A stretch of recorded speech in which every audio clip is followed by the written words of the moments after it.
네, 오늘은 제8과 약속에 대해서 말씀하시는데요. 우리 하나님께서 약속하신 것을 어떻게 이루어 가시는지에 대해서 우리 하나하나 살펴보기를 하겠습니다. 네, 화면 잘 보이시나요? 예, 네, 창세기 네, 약속 이렇게 나와 보니까요. 네, 네. 어, 우리는 살아오면서 수많은 약속을 하게 되죠. 예, 그런데 그 약속을 지킬 때도 있지만 본의 아니게 또 지키지 못할 때도 너무 많죠. 그래요. 너무 많아요. 예. 왜냐하면 우리 인간들은 앞에 무슨 일이 생길지 모르기 때문에 꼭 지킬 것으로 생각을 해서 약속을 하게 되지만 우리가 앞에 또 무슨 문제가 생겨서 또 생각같이 그렇게 약속을 실행할 수 없는 경우가 많은 것을 볼 수가 있습니다. 그런데 우리 하나님은 신실하신 분이시기 때문에 약속하신 것을 결코 지키시고 지키심으로 진실된 분이신 것을 우리가 계속 경험으로 알 수가 있습니다. 그래서 우리 각자에게 하나님께서 어떤 축복으로 약속을 하셨는지요. 물론 이 약속에 대해서 수많은 각자 또 많은 대답을 할 수가 있겠죠. 그래서 이 성경 말씀은 다 우리에게 주시는 축복의 약속의 말씀이에요. 그래서 이 약속들, 우리 축복의 약속의 말씀을 꼭 지키시겠다라는 것을 어떻게 보증하셨나요? 예, 바로 자신의 피를 흘려 주셨고 그 피로 말씀 하나하나마다 인을 치셨어요. 그렇게 인을 친 언약의 말씀드린 것입니다. 그래서 이 말씀이 바로 우리 안에서 살아있는 말하는 뿌리는 피인 것입니다. 그런데 그 약속들이 우리의 각자의 것이 되고 각자의 축복이 되기 위해서는 하나님의 은혜가 우리에게 이르러 올 때만이 그 사실들이 사실되게 하는 생명의 복음인 것입니다. 그 축복들이 사실이 되어지게 하는 은혜는 바로 십자가와 부활인 복음이고 그것이 바로 성령의 능력으로 이루어지는 것임을 알 수가 있습니다. 우리 지난주에 공부한 것을 간단하게 살펴보고 계속 우리 약속에 대해서 이야기 나누겠습니다. 아브라함을 통해서 하나님께서 본토 아비집을 떠나라 하시면서 복을 주어 내 이름을 창대케 하여 복의 근원이 될 거라고 약속을 하셨습니다. 네, 이 약속은 이미 주신 약속이지만 자유의 의지를 주셨기 때문에 우리가 이 약속을 우리 것으로 받아들이느냐 아니면 받아들이지 않느냐 하는 것은 우리의 선택에 의한 것입니다. 아브라함에게 이 약속을 이루어 주시기 위해서 말씀하시고 또 말씀으로 계속 이끄시면서 그 자신의 말씀이 신실하시고 결코 약속을 어기지 않으시는 분인 것을 계속 드러내시는 것을 알 수가 있습니다.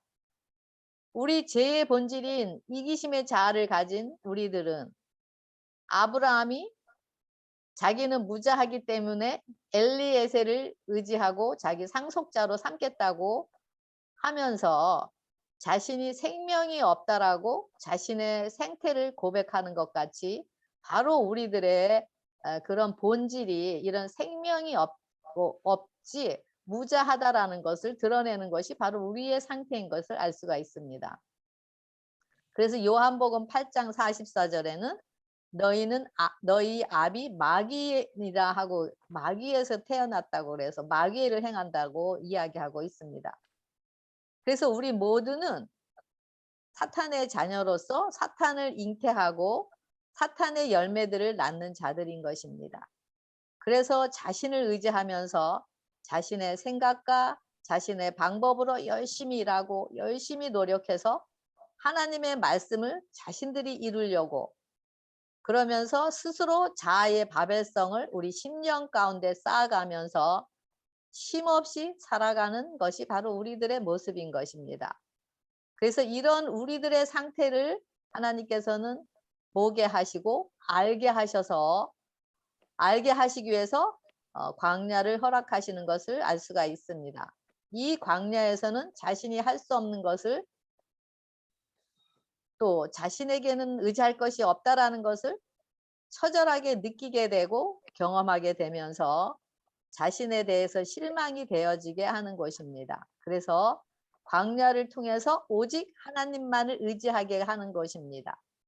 신앙은 자신을 알아가는 데서 시작이 됩니다.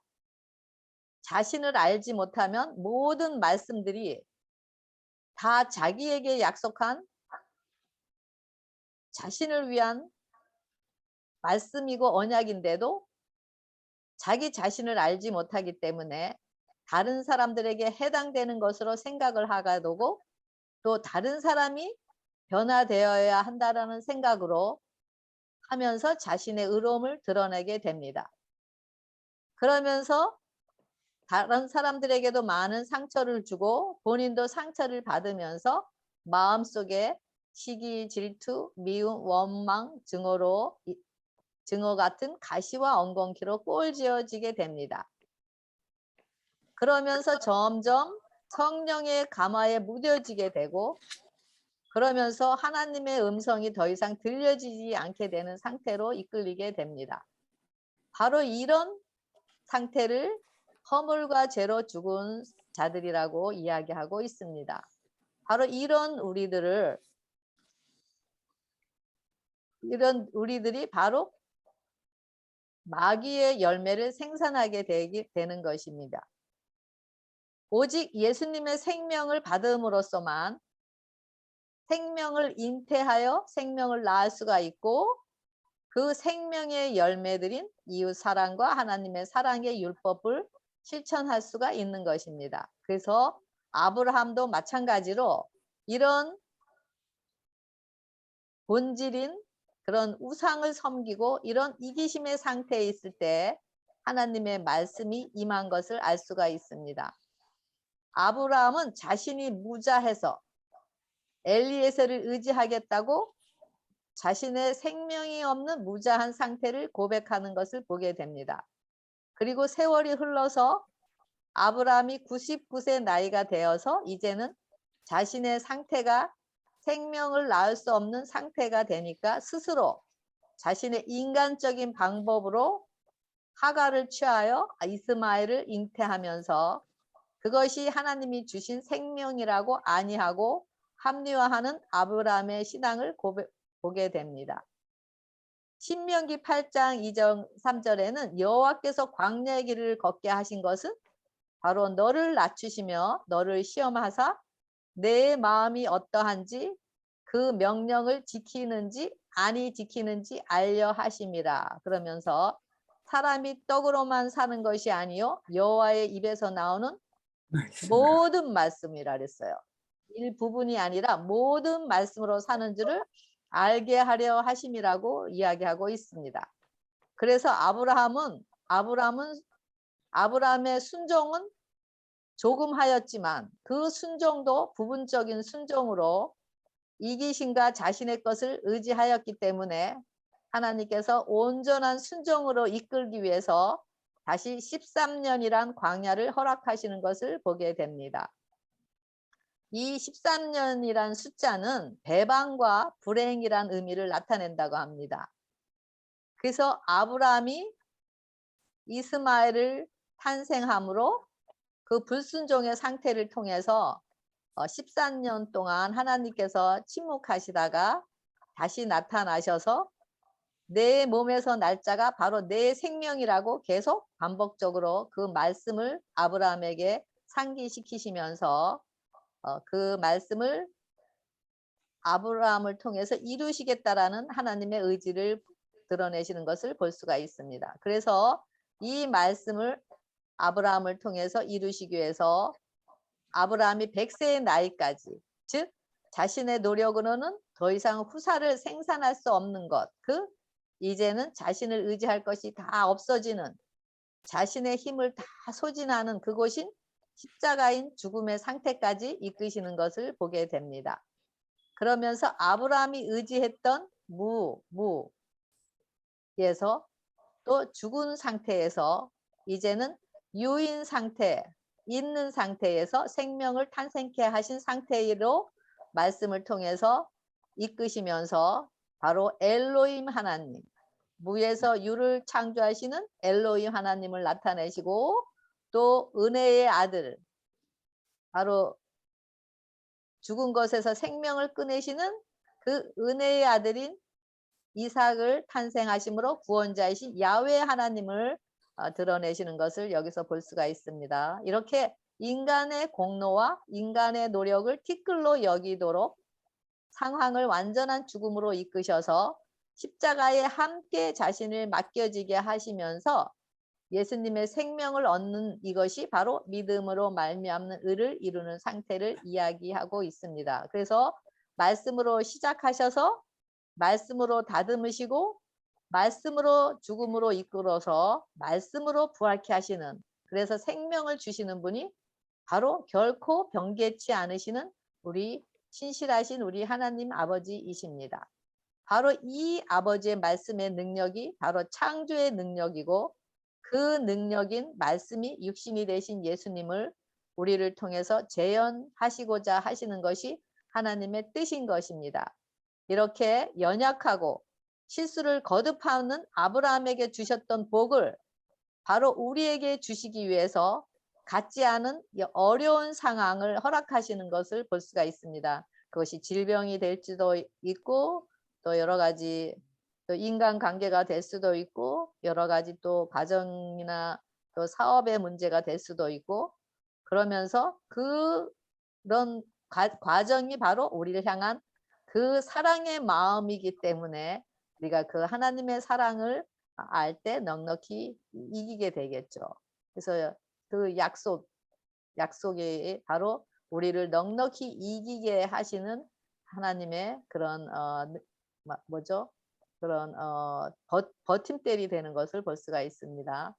이번 주에는 제목은 모리아산, 그다음에 하나님께서 친히 준비하시리라, 또 사라의 죽음, 또 이삭을 위한 아내, 아브라함을 위한 아내, 이렇게 됐는데요. 이 제목을 보면 다 하나님의 말씀인 약속들을 말씀하시고 이루신 사건들임을 알 수가 있습니다. 이런 제목이 이미 말씀을 하시고 이미 이루셨던 말씀, 그러니까 약속들 이미 이루셨던 사건임을 드러내는 것을 볼 수가 있습니다. 그래서 창세기 22장 18절에 내 씨로 말미암아 천하 만민이 복을 얻으리라는 약속 가운데 아브라함에게 되풀이 되면서 이 약속을 성취하시는 하나님의 신실하심을 보게 됩니다. 이 약속은 바로 그리스도인, 말씀하시는 자신인 하나님을 가리킴을 볼 수가 있습니다. 기억절인데요. 우리 읽어주시면 감사하겠습니다. 아브라함이 나이가 많이 늙었고 여호와께서 그에게 범사의 복을 주셨더라. 아멘. 여호와께서 범사의 복을 주셨다고 하셨는데요. 범사란 말씀은 콜이라고 하는데, 이거는 모두, 전체, 또 완전함을 의미한다고 합니다. 그리고 복을 주셨다라는 의미는 바라크라고 하는데, 이것은 무릎을 꿇다, 축복하다, 찬양하다라는 뜻을 이야기하면서 곧 여호와를 경배하는 것은 복을 받는 비결이고, 복을 받는 비결이라는 것, 즉 굴복하는 것은 복을 받는 것이고, 이것은 바로 완전함을 소유하는 것, 그 복이 바로 완전함을 소유하는 것임을 알 수가 있습니다. 그래서 이런 복이 어떻게 이르러 오는가는 바로 하나님의 완전하심인 품성인 의를 받음으로 쉼과 평강과 기쁨이 넘침으로 그 은혜가 무릎을 꿇게 하시고 경배하게 하고 찬양하게 하는 것을 알 수가 있습니다. 시편 95편 6절에 오라 우리가 굽혀 경배하며 우리를 지으신 여호와 앞에 무릎을 꿇자. 대저 저는 우리 하나님이시오 우리는 그의 기르시는 백성이며 그 손의 양이라. 너희가 오늘날 그 음성을 듣기를 원하노라라고 말을 하고 있습니다. 그래서 이 바라크, 바로 복을 주셨다라는 것은 무릎을 꿇고 기도하는 것, 또 무릎을 꿇고 경배하는 것, 또 하나님이 복을 주시는 것, 또 받는 복을 감사하며 찬양하는 것, 이런 열매들이 다 복을 누리는 자들의 반응인 것을 이야기하고 있는 것을 알 수가 있습니다. 그래서 이런 복을 바로 아브라함에게 주셨다라고 이야기하고 있습니다. 여기 일요일 소지 모리아산 그랬는데요. 아브라함을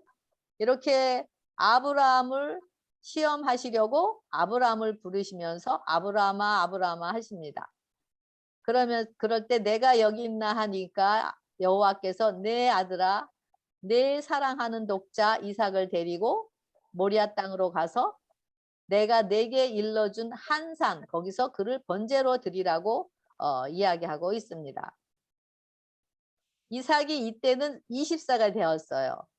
성인이 되었고 또 아브라함은 이때가 120살이 되었어요. 그래서 이제는 많은 종들과 함께 이제는 많은 재산도 있고 또 가축들도 있고 또 그러면서 이제는 이삭과 함께 그렇게 기다렸던 그 아들을 늦둥이를 얻어서 지금 이제 부족한 것이 없지. 육적으로도 부족한 것이 없고 자신이 이제는 이삭을 또 소유했기 때문에 이제는 즐거움밖에는 없었습니다. 그래서 그런 남은 여생을 살아가고 있는데 하나님께서 아브라함을 부르시면서 뭐라 그러셔요? 내 아들, 예, 내 아들, 내 사랑하는 독자 이삭을 이삭을 모리아 땅으로 모리아 가서 땅. 번제로 드리라고 해요. 아니, 모리아 땅으로 데리고 가라고만 해도 괜찮은데 또 거기서 번제로, 완전히 번제는 뭐죠? 불에 타서 죽어 없어지는 걸 얘기를 해요. 근데 번제로 드리라고 하는 거예요. 은혜로 얻은 정말 자신과 같은 그 사랑하는 이삭을 죽이라고 명령을 하시는 것입니다. 이 모리아 산은 예루살렘 주위에 있는 예수님께서 못 박히신 골고다 언덕이 있는 곳입니다. 이런 것들을 통해서 하나님께서는 우리에게 축복을 주시겠다고 약속하신 그 약속을 이루시기 위해서 우리에게 속한 모든 것, 또 우리가 의지하는 모든 것 하나하나를 버리게 하시는 것을 보게 됩니다. 여기에 예외는 없는 것을 알 수가 있습니다. 아무리 귀하고 아무리 기적적으로 낳은 이삭이라 할지라도 아브라함이 그 마음에서 이삭을 의지하는 그 상황에서는 여지없이 또 이삭도 그 마음에서 떨어지게 하는 것을 볼 수가 있습니다. 왜냐하면 하나님의 말씀을 이루기 위해서는 그 마음의 그릇이 다른 것으로 채워져 있으면 그 축복이 있어도 받을 그릇이 없기 때문인 것입니다. 그래서 오직 심령이 가난한 자만이 천국을 맛보듯이 아브라함을 온전히 텅 빈 자로 완전한 자희생으로 이끄시는 것을 보게 됩니다. 그럴 때만이 예수님의 생명을 그 빈 마음에 잉태하고 탄생케 되어 하나님이 준비하신 의를 상속받게 되고 그 생명을 나눔으로 만민의 아비가 될 수 있기 때문인 것입니다. 바로 이런 상태가 기억절의 말씀에 여호와께서 범사에 복을 주시는 그 상태인 것을 알 수가 있습니다. 이 복은 온전한 굴복에서만 이르러 올 수 있는 것, 바로 콜 바라크인 것입니다. 지난주에 공부하였듯이 할례는 뭐라 그랬죠? 바로 죄를 잘라내는 건데 바로 내가 의지하고 있는 그 쓰레기 같은 나의 심령의 의를 잘라내는 것입니다. 즉 생명의 은혜를 얻는데 방해하는 것들을 다 잘라내는 것. 이것이 바로 의지의 굴복인 십자가로 이끄는 길인 것을 알 수가 있습니다. 아브라함이 그동안 사랑하는 이스라엘과 하갈을 떠나보낼 때 얼마나 많은 아픔과 고통이 따랐겠어요. 그만큼 우리가 의지하고 있는 것들을 잘라내는 것에는 많은 아픔이 따라오듯이 즉 피 흘려야만 하는 그런 죽음에 이르는 고통의 상태까지 따라온다라는 것을 이야기하고 있습니다. 이런 의지를 잘라내면은 자신과의 강렬한 투쟁이 이르러 옵니다. 바로 우리의 의지, 바로 우리가 하나님보다 더 사랑하는 것, 그 사랑하는 사람, 또 사랑하는 음식, 또 사랑하는 돈, 또 습관, 또 사랑하는 자기 자신 등을 잘라내는 것이 바로 하나님이 주시는 축복을 받아들일 수 있는 상태로 꼴지어지는 것이기 때문인 것입니다. 특히 가장 힘든 것은 자신 안에 깊숙이 숨어 있는 본질인 자아인 것입니다. 이기심인 자아인 것입니다. 마가복음 9장 25절에 보면은요.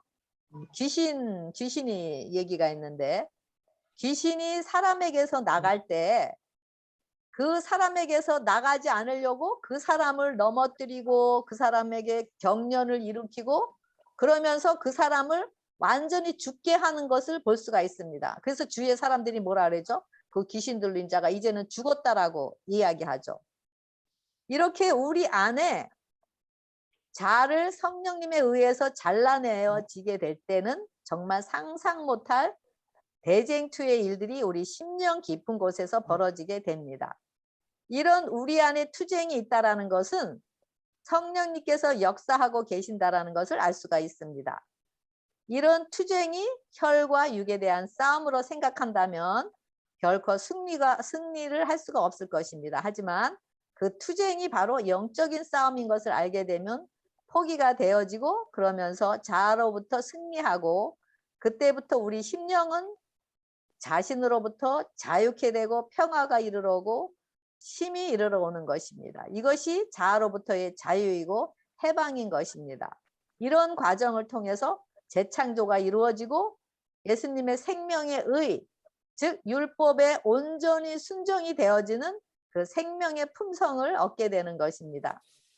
그 다음부터는 성령의 능력으로 이제는 육을 이기면서 살아가게 되기 때문에 어떤 영적인 싸움이라 할지라도 승리하게 되고 그러면서 하나님의 거룩함을 유지하게 됩니다. 그러면서 이제는 하나님의 생명을 나누는 자들이 되게 되면서 하나님께서 행하시는 기이한 섭리를 증거하게 됩니다.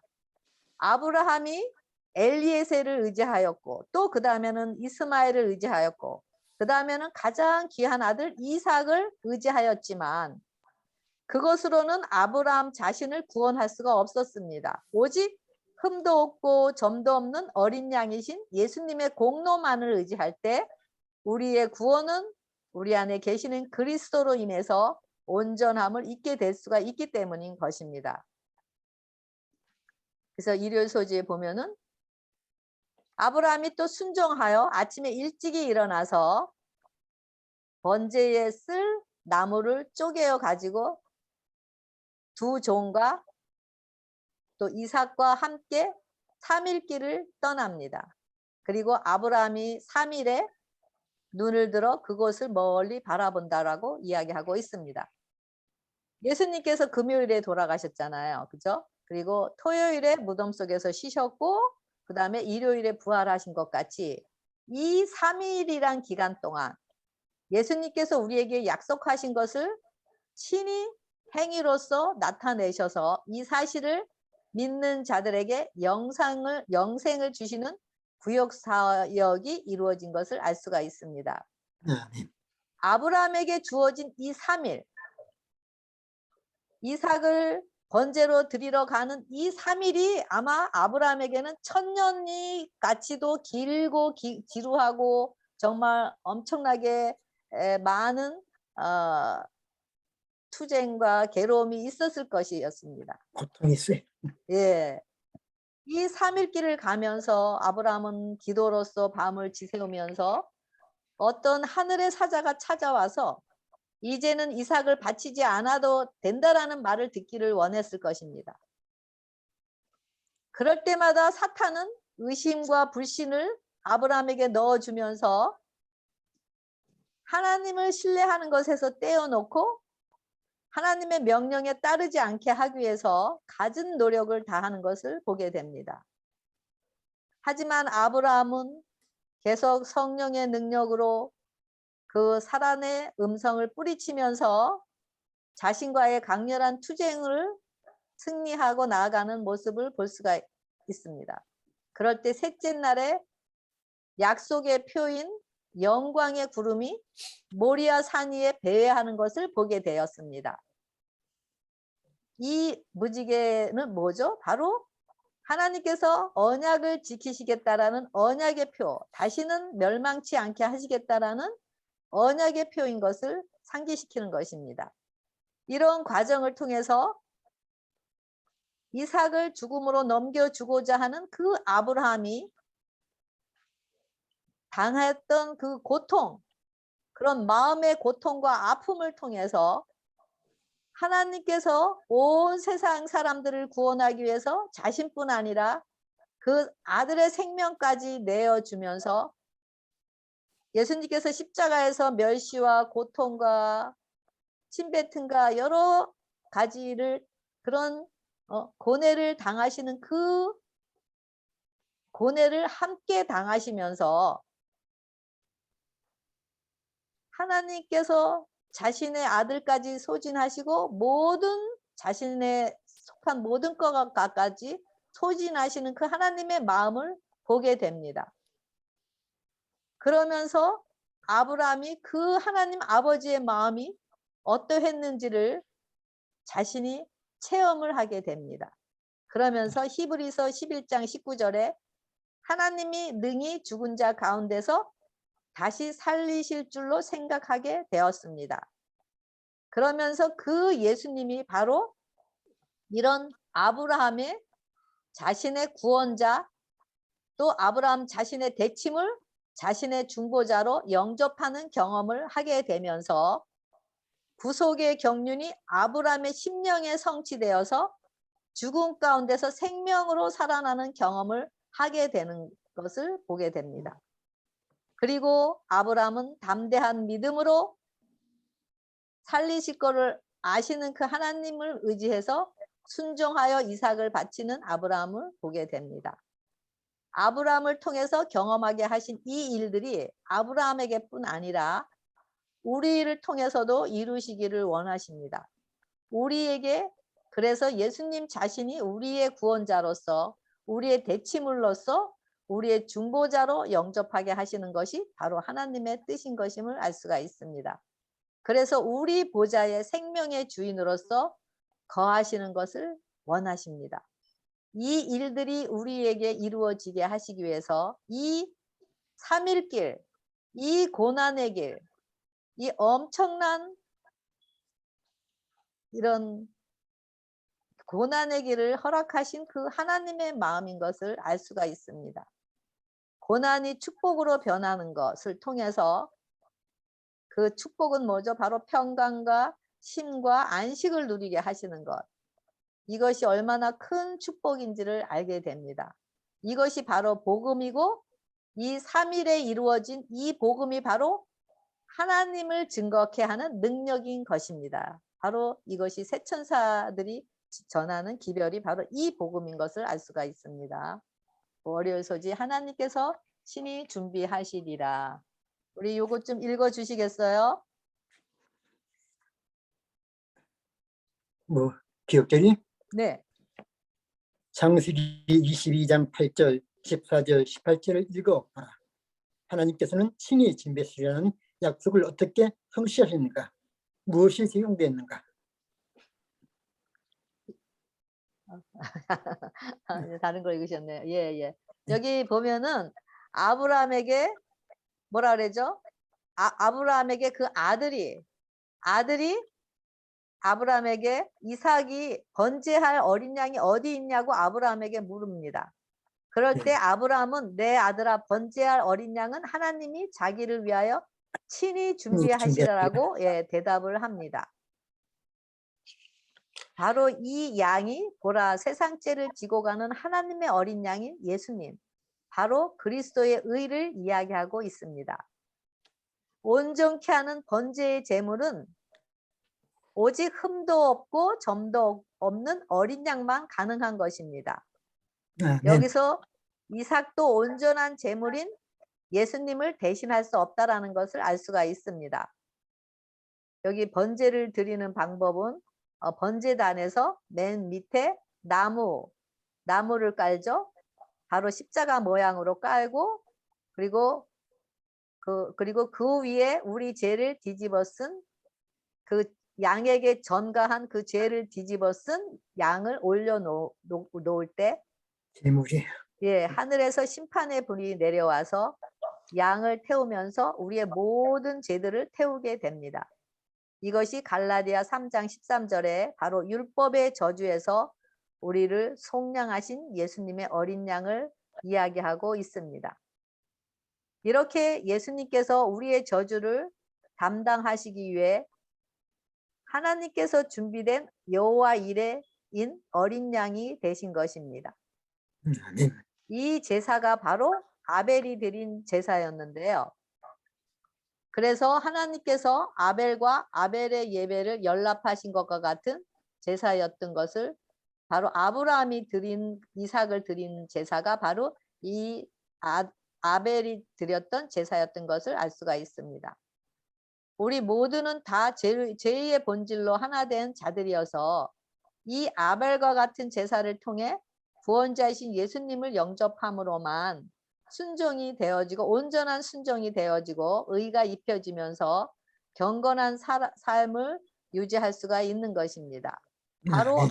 아브라함이 이와 같이 자신이 의지하고 사랑하던 그 이삭을 심령에서 완전히 하나도 남기지 않고 다 태워버리는 그 번제를 이야기하고 있습니다.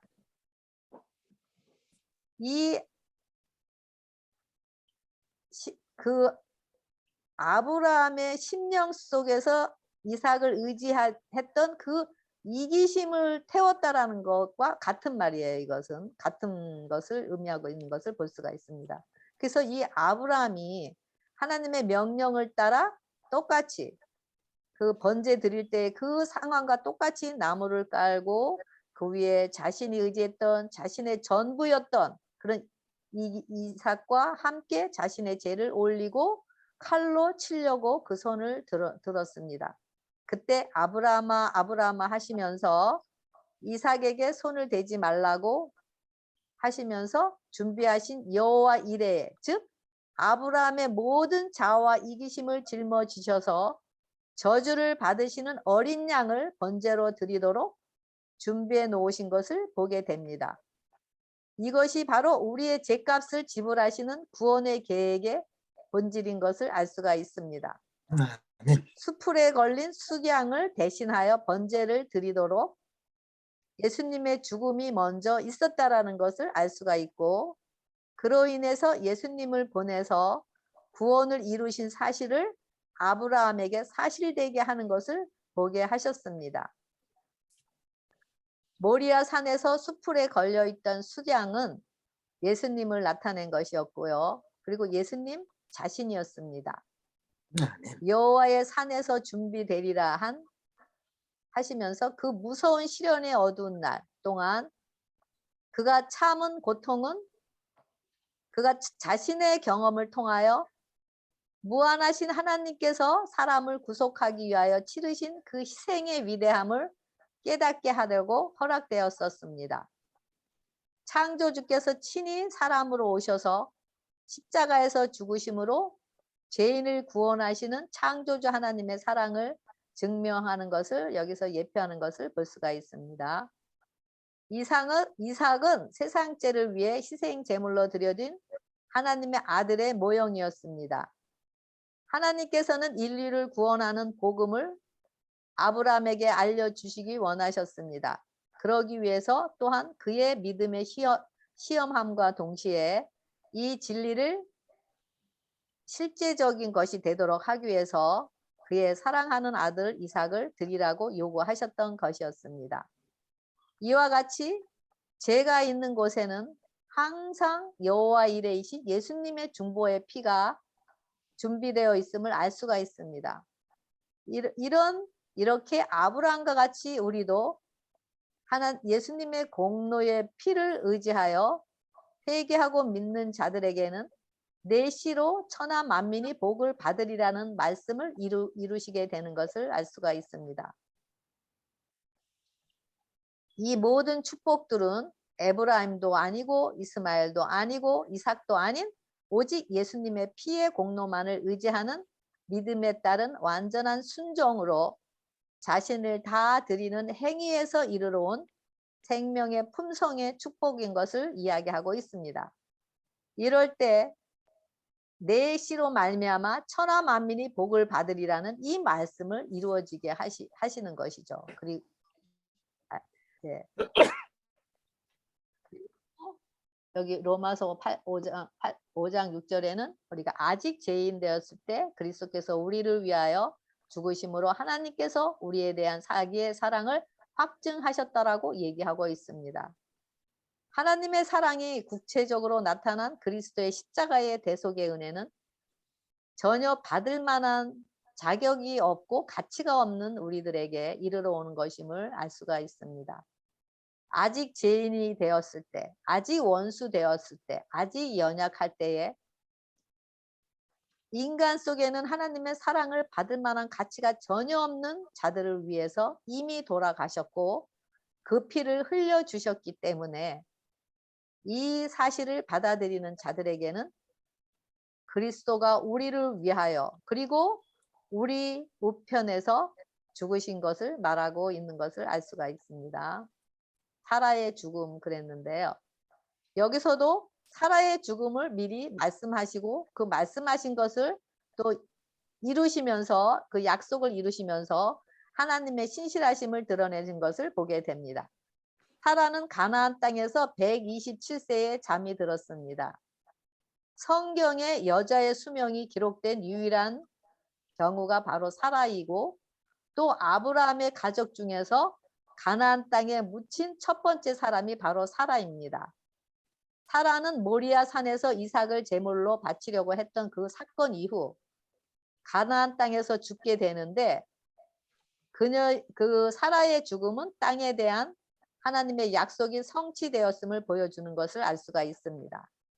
예수님께서 말씀대로 인간에게서 태어나셨고 말씀대로 자라나셔서 또 말씀대로 고통과 아픔을 당하셨고 또 그렇고 말씀대로 십자가에서 죽으시고 말씀대로 살아나셨듯이 말씀이 이 모든 과정을 이끌어 오신 것을 알게 됩니다. 우리가 의지하고 우리가 믿고 하는 이 말씀은 우리가 의지하는 것은 말씀이지 어떤 또 우리의 생각이나 우리의 감정이나 우리 의지가 아닌 것을 여기서 보게 됩니다. 여기 이삭을 위한 아내 그랬는데요. 창세기 24장 4절에 내 고향 내 족속에게로 가서 내 아들을 이삭을 위하여 아내를 택하라라고 되어 있습니다. 가나안 주민은 우상 숭배에 빠져 있었고 그래서 아브라함은 그의 아들을 그렇게 부패케 하는 가마의 결과를 두려워하였기 때문에 참 하나님에 대한 그런 가나안 주민은 우상 숭배에 빠져 있었기 때문에 그래서 그런 완전하게 우상 숭배에서 벗어난 것은 아니었지만 참 하나님에 대한 그런 지식과 경배를 보존하고는 거기서 그 가운데서 며느리를 맞아들이는 가나안 족속에게서 가나안 족속이 아닌 다른 저기 그 어디죠? 여기가 제가 표시를 안 했나요? 예, 하란인가요? 거기서 제가 여기를 거기서 이제 아내를 택하라고 하는 것을 볼 수가 있습니다. 그래서 아브라함은 이삭을 하나님께로부터 떠나게 하지 않을 사랑과 결혼시키고자 갈망하였습니다. 그래서 자세하게 이삭의 아내를 선택해야 하는지에 대해서 엘리에셀에게 이야기를 하였고 또 이삭은 아버지의 지혜와 애정을 신뢰했기 때문에 자신의 배우자의 문제를 아버지에게 맡기면서 선택하는 일도 하나님께서 친히 지도하여 주시리라고 믿는 것을 여기서 볼 수가 있습니다. 그리고 목요일 소지 아브라함을 위한 아내 그랬는데요. 아브라함이 후처를 맞이하였다고 그랬습니다. 그리고 아브라함이 이삭에게 여기는 후처는 하갈이 아니고 그 후에 후처죠. 그리고 아브라함이 그리고 사라가 죽은 후에 그리고 아브라함이 이삭에게는 자기의 모든 소유를 주었고 또 자기 서자들은 후처들의 아들이죠. 재산을 주어 자기 생전에 그들로 하여금 자기 아들 이삭을 떠나 동방 곧 동쪽 땅으로 가게 하였더라. 그렇게 되었어요. 그리고 아브라함은 향년 175세에 잠을 자는 것을 볼 수가 있습니다. 그래서 아브라함은 사라가 죽었을 때 137세였고 또 이삭이 결혼했을 때가 149세였습니다. 그래서 이삭에게는 여기 보면은 모두 전체 완전함을 주었다라는 것을 알 수가 있습니다. 그리고 그런 예수님의 생명의 완전함을 바로 이삭에게 유업으로 줬다라는 것을 알 수가 있습니다. 그리고 이삭이 또 그 아내를 얻어서 엄마가 돌아가시고 나서 그가 슬픈 가운데 있을 때 그 아내를 얻음으로 그가 위로를 얻은 것을 여기 나타내고 있습니다. 그리고 이렇게 두 개의 족보 사이가 있죠. 아브라함의 죽음을 통해서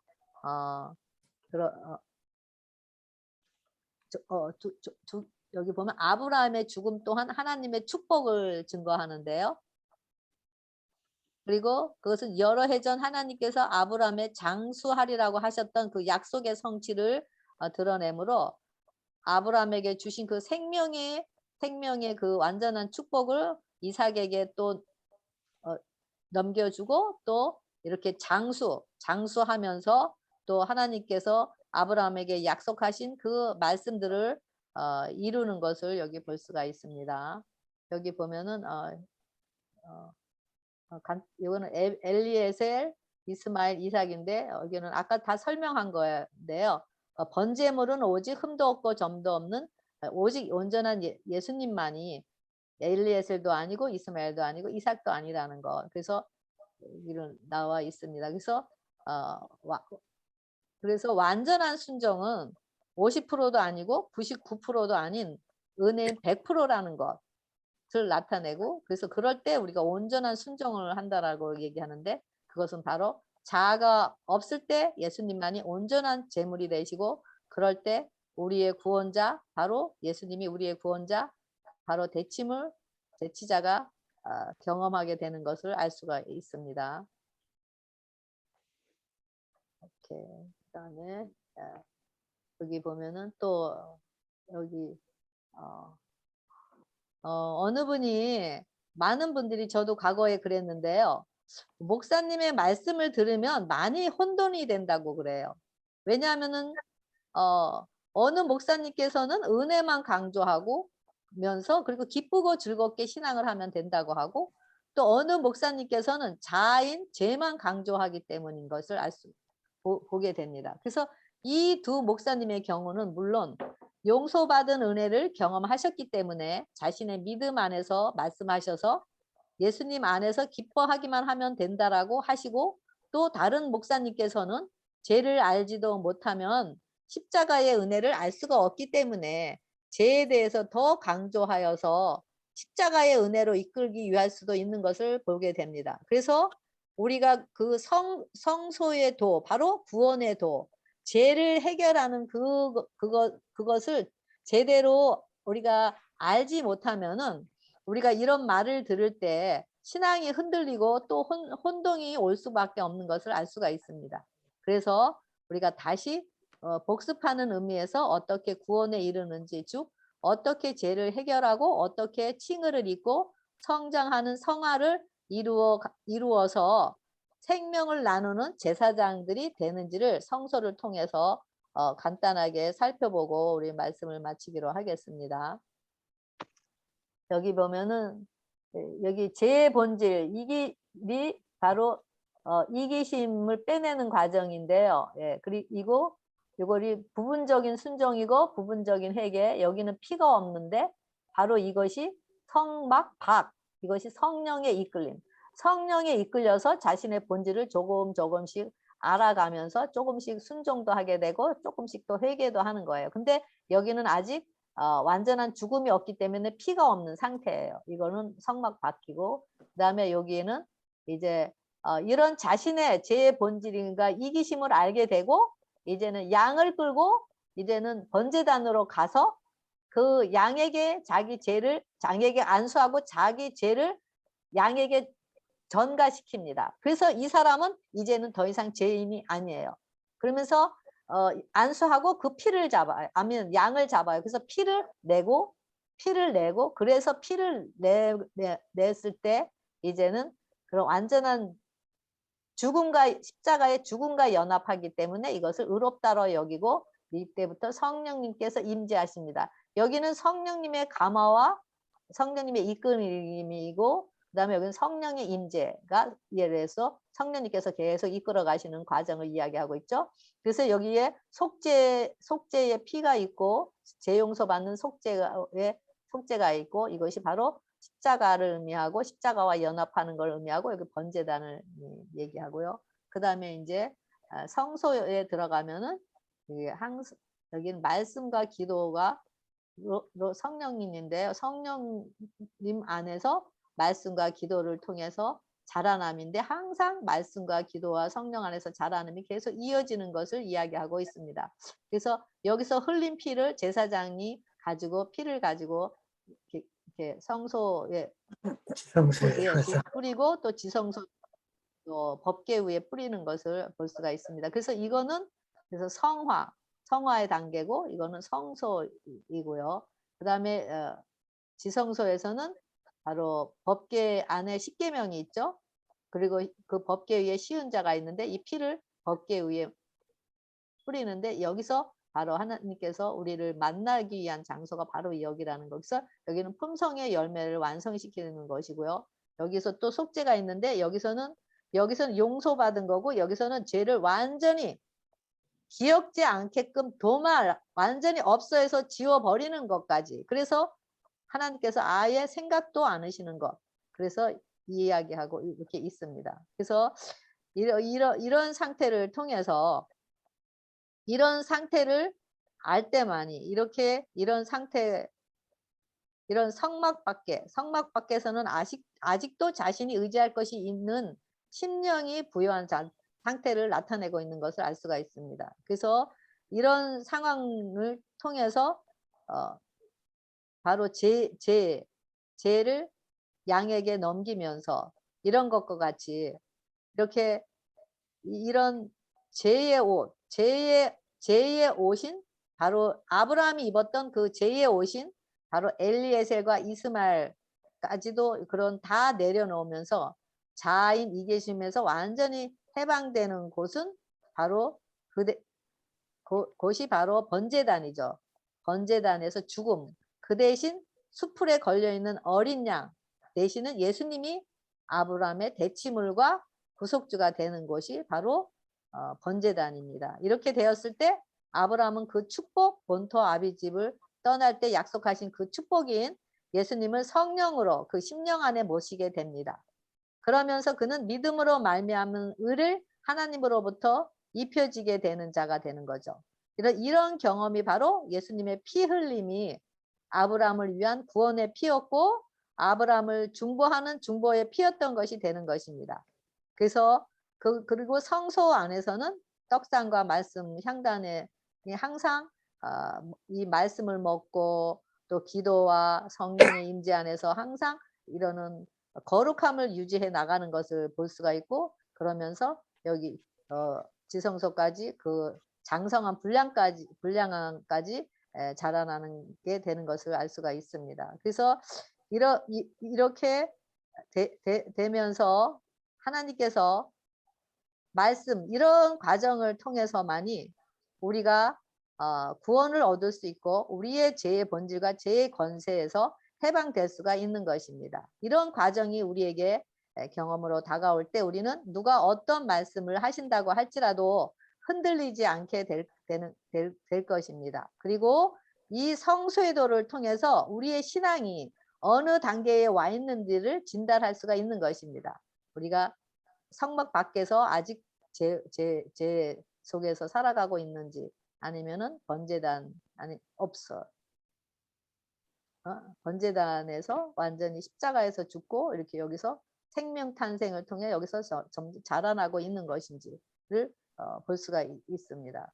그래서 이런 과정을 또 또 이것이 바로 하나님께서 아브라함에게 말씀하신 약속이었고, 이런 과정을 통해서 그에게 복을 주시는 약속이었고 생명 탄생을 하는 약속이고, 또한 우리에게도 똑같이 말씀하신 약속인 것입니다. 우리의 이 의인은, 우리의 잊고 있는 의인은 아무것도 아닌 더럽고 또 물통에 물 한 방울도 안 되는 아주 아무것도 아닌 것입니다. 그런데 우리가 이런 의의를 위해서 얼마나 많은 시간과 많은 재정과 많은 헌신을 하면서 시간을 낭비하는지 모릅니다. 그러면서 가인의 예배를 드리고 있는 것을 보게 됩니다. 이 가인의 예배는 어떤 것이었죠? 피 없이, 예수님의 공로 없이 자아 굴복과 자아의 희생이 없는 예배인 것이었습니다. 바로 아브라함을 통해서 이런 상태를 보게 하면서 인간의 공로를 티끌과 같이 여기게 하고, 그러면 벗겨지게 하시면서 자신의 흠도 없고 점도 없는 품성의 옷을 입혀주시기 위해서 지금도 아브라함의 이야기를 통해서 우리의 심령의 문을 열도록 자신의 피로 물든 손으로 문을 두드리고 계시는 주님의 음성이 바로 우리 심령 가운데 들려져서 우리의 이기심이 녹아내리고 우리의 영혼이 치유를 받음으로 온전케 하시는 주님을 영접하시는 여러분과 제가 되길 바라면서 제8과 교과 공부를 모두 마치겠습니다. 감사합니다.